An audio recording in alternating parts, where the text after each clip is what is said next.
Ang kwento natin ngayong araw ay tungkol sa isang malagim na sikretong nauwi sa isang krimen dahil ayaw nilang mabunyag ang katotohanan. Bago tayo magsimula ay huwag kalimutang mag-like at pindutin ang subscribe button at notification bell para maging updated kayo sa bago nating Tagalog True Crime Stories. Noong May 2019, ang mga pulis ay nakatanggap ng tawag hinggil sa kalagayan ng mga kabataan sa isang bahay sa Shire Green. Pagdating ng mga otoridad sa bahay ay 6 na mga kabataan ang natagpuang walang malay, kaya't agad na isinugod sila sa ospital at nakapanlulumo na 2 bata ang wala ng buhay. Dahil sa pangyayari, 2 tao ang inaresto ng mga otoridad. Ang tiyuhin ng mga bata na si Brandon at ang mismong ina nila na si Sarah. Ano kaya ang dahilan sa nakakalungkot na kwento ng pamilya at pagpaslang sa mga bata ng kanilang sariling magulang? Ang Shire Green ay isang komunidad sa lungsod ng Sheffield na makikita sa isa sa malalaking county ng United Kingdom, ang Yorkshire. Dito nakatira si Sarah Barras, isang single mother na may 6 na anak at matyagang itinataguyod ang buong pamilya mag-isa. Sa kanilang mga kapitbahay, si Sarah ay isang mabait at mapagmahal na ina sa kanyang mga anak na gagawin ng lahat para lang mabigyan ng magandang buhay ang pamilya. Ang kanyang 6 na anak ay may edad na 14, 13, 11, 10, 3 years old at 7 buwan na sanggol. Si Sarah ay laging iniisip ang kapakanan ng kanyang mga anak, kaya't nung may mapansin siyang kakaiba sa kanyang pangalawang anak na si Tristan, ay agad na lumapit siya sa Child and Family Services Agency sa kanilang lugar noong November 2018 para humingi ng tulong. Dahil dito, na-diagnose si Tristan na may ADHD. Nakitaan din ang ibang kapatid ni Tristan na may ADHD o Attention Deficit Hyperactivity Disorder, isang kondisyon na nagpapakita ng patuloy na pattern ng kawalan ng atensyon, hyperactivity at impulsivity na nakakasagabal sa normal na gawain at pag-unlad ng isang tao. Kanyang ibinahagi sa doktor na ang 13 years old na si Tristan ay nahumaling sa mga malalaswang palabas na lagi niyang pinapanood sa kanyang computer. May isa pang pangyayari na ninakaw nito ang kotse ng kanyang tiya at nagsimula ng magpakita ng marahas na pag-uugali sa kanyang mga kapatid. Dahil sa mga pangyayaring ito ay napilitang humingi ng tulong si Sarah sa mga doktor at social workers dahil hindi na niya kayang kontrolin ang mga ginagawa ng anak at hindi din niya alam kung ano ang dapat gawin. Nang bumisita ang na-assign na social worker sa kanilang bahay, ay nakita naman nito na talagang inaasikaso ni Sarah ang mga anak at ibinibigay ang kanilang mga pangangailangan. Walang nakitang problema ang social worker sa loob ng pamamahay ng mga Barras na maaaring naging dahilan ng hindi magandang pag-uugali ni Tristan. Hindi na nalaman ng social worker kung sino ang ama ng mga bata, ngunit nalaman niyang tumutulong ang kuya ni Sarah na si Brandon Machin na nakatira malapit sa kanila sa pag-aalaga ng mga bata. Kaya't madalas makikita si Brandon sa bahay ng mga Barras. Makaraan ang ilang buwan na pakikipag-ugnayan sa social worker sa pamilya ni Sarah, ay nakita naman itong ginagawa lahat ni Sarah para mapabuti ang kalagayan ng mga anak. Ngunit walang nangyari sa mga tulong na natanggap ni Sarah para mapabuti ang pag-uugali ng kanyang anak. Sa unang bahagi ng taong 2019 ay inakusahan ni Sarah ang 2 anak na sina Blake at Tristan ng pagpapakita ng kalaswaan sa kanilang nakababatang kapatid na babae. Parang lalong lumala ang problema ni Sarah sa kanyang 2 anak at hindi na niya alam ang kanyang gagawin. Kaya't noong sinabi ng social worker sa kanya na magmi-meeting sila kasama ang 2 anak ni Sarah, ngunit hindi maaaring sumama si Sarah sa meeting na ito, ay nagkaroon siya ng pangamba na baka kunin ang kanyang mga anak sa kanya. Noong May 21, 2019, sa patuloy na pakikipag-usap ng social services kay Tristan, ay nakita nga nilang matindi ang problema nito. Kaya't kinausap nila si Sarah at gusto nilang malaman kung sino ang ama ng bata, dahil baka may kinalaman ito sa pagkakaroon ni Tristan ng kakaibang pag-uugali. Gusto nilang makilala ang ama dahil baka inabuso nito ang mga anak noong sila'y maliit pa. Ngunit naging mailap si Sarah sa impormasyong ito. Halata na ayaw niyang ibunyag kung sino ang ama ng mga bata at sinabi niyang walang kinalaman ang kanilang ama sa problema ng mga bata. Pagdating ng May 23, may natanggap si Sarah na isang nakakabahalang tawag mula sa paaralan ni Tristan. Sabi nito na mayroong ginawang kalaswaan si Tristan sa isang babaeng kaklase kaya't i-report niya ang bata sa pulis kinabukasan.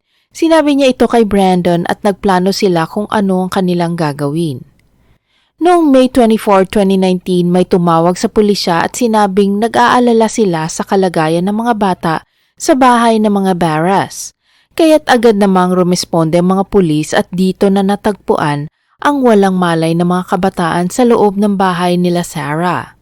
Si Tristan at Blake ay natagpuan sa kanilang higaan na may nakabalot na plastic sa kanilang ulo. Ang pangatlo naman sa magkakapatid ay basang-basa dahil napag-alaman na tinangka siyang lunurin. Ang tatlong natitirang mga anak ni Sarah ay nakahiga sa sahig at mukhang hindi naman sinaktan. Si Sarah at ang kuya niya na si Brandon ay agad na inaresto ng pulisya dahil sila lang ang nakitang kasama ng mga bata sa bahay.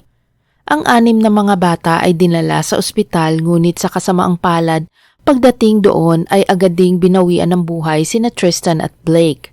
4 pa nilang kapatid ay binigyan ng paunang lunas at nailigtas sa anumang kapahamakan. Dito ay nagsalita ang kapulisan ukol sa pangyayari sa bahay ng mga Barras at para na rin pakalmahin ang komunidad na walang panganib na nakaambang sa kanilang lugar. Good afternoon.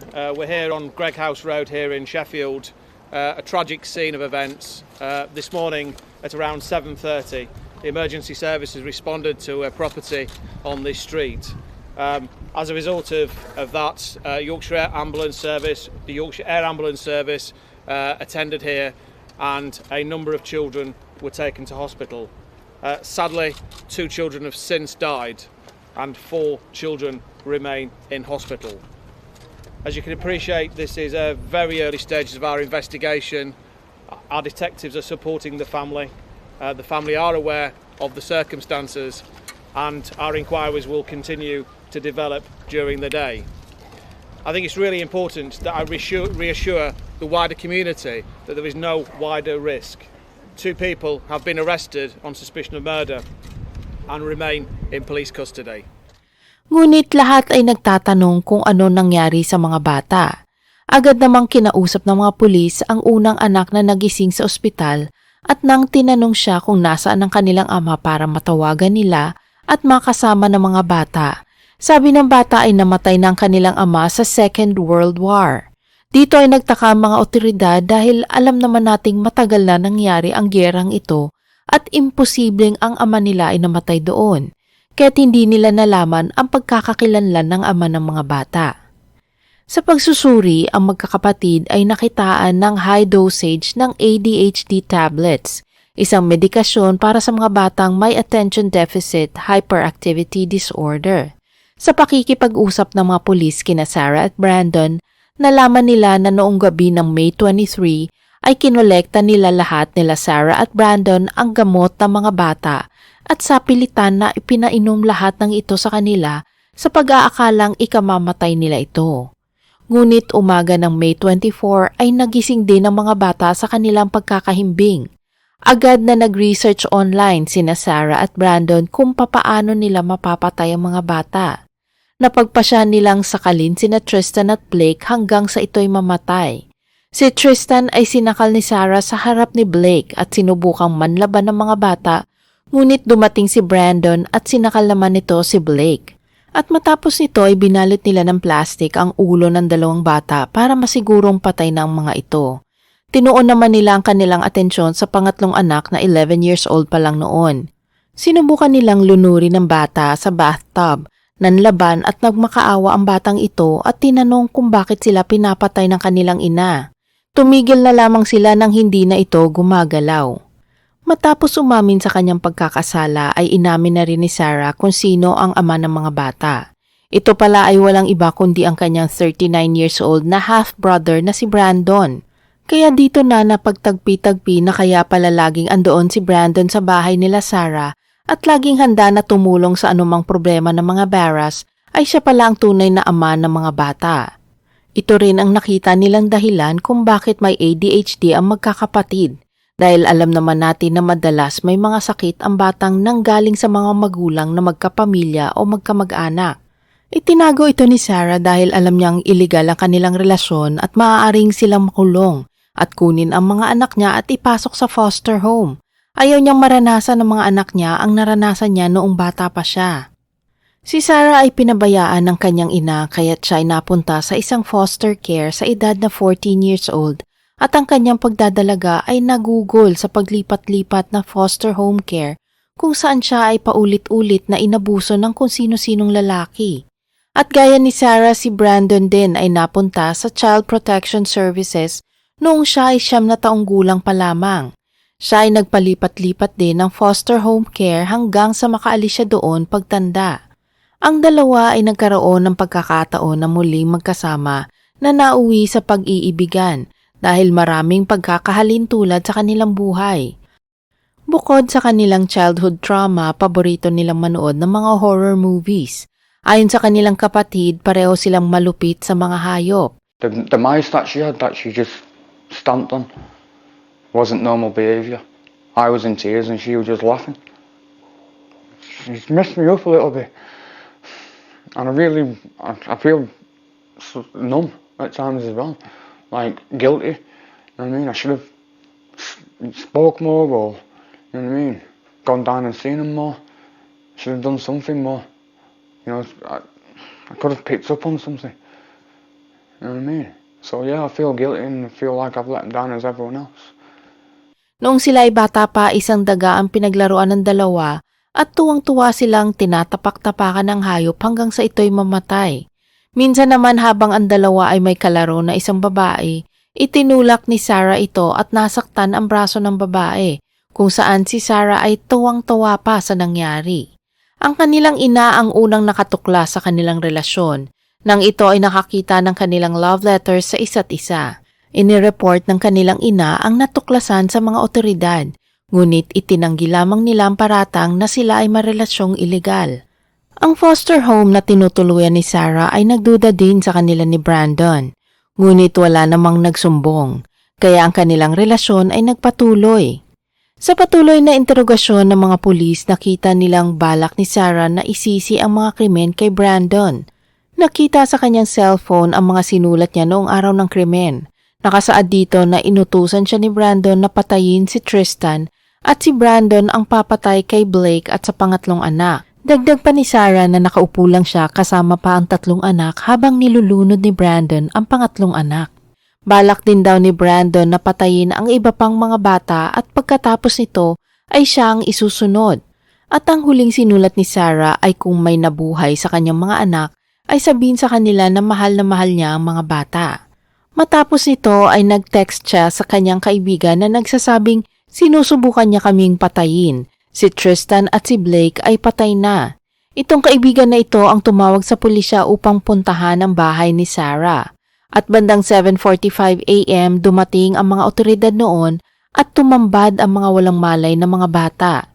Ipinaabot din ni Sarah ang isang notebook sa mga pulis at dito nakasulat ang funeral arrangements ng mga bata at mga mensahe niya sa mga kaibigan at kay Brandon na nagsasabing nagawa niya ito dahil ayaw niyang mawalay sa mga bata. Kaya't naguluhan ng mga pulis dahil sa interogasyon at sa cellphone niya ay sinasabi niyang inutusan lang siya ni Brandon at siya ay papatayin din. Pero sa notebook ay parang umamin siya na siya ang may sala. Noong una si Brandon din ay nagsabing siya lahat ang may sala at walang kinalaman dito si Sarah. Ngunit nang tumagal ay umamin din ang dalawa na pareho silang nagplano sa krimen dahil natakot silang malaman ng social worker kung sino ang ama ng mga bata at malipat ang mga anak niya sa mga foster homes gaya ng nangyayari sa kanya. Dagdag pa niya siya ang nagbigay ng buhay sa kanila kaya't siya ang may karapatan na kitilin nito. Si Brandon naman ay nagpasya ding patayin ang mga bata dahil sa balitang may ginawa na namang kahalayan si Tristan sa paaralan. Sa huli ay umamin silang nagkasala sa mga kasong murder, attempted murder at conspiracy to murder. Sila ay nahatulan ng habang buhay na pagkakakulong na may posibilidad ng parole pagkaraan ng 35 years.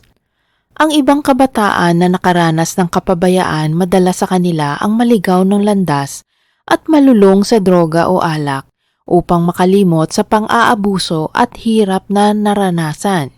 Ngunit sa kaso ni Sarah at Brandon, hindi iyon ang kanilang naging paraan upang makalimot sa mapait na nakaraan. Isang ipinagbabawal na relasyon ang kanilang pinasok na mas nagbigay pala ng matinding pagsubok, hindi lang sa kanila pati na rin sa mga inosenteng bata na nahantong sa karahasan. Isa na namang totoong kwento ang inyong natunghayan. Huwag mag-atubiling magbigay ng inyong saloobin tungkol sa nakakalungkot na kaso ng maling pag-iibigan. Sana ay may natutunan kayo sa aking ibinahaging krimen na bunga ng isang matinding sikreto. Bago ko ito tapusin ay huwag mag-atubiling i-like ang video at pindutin ang subscribe button para matunghayan nyo ang mga true-to-life crime stories dito.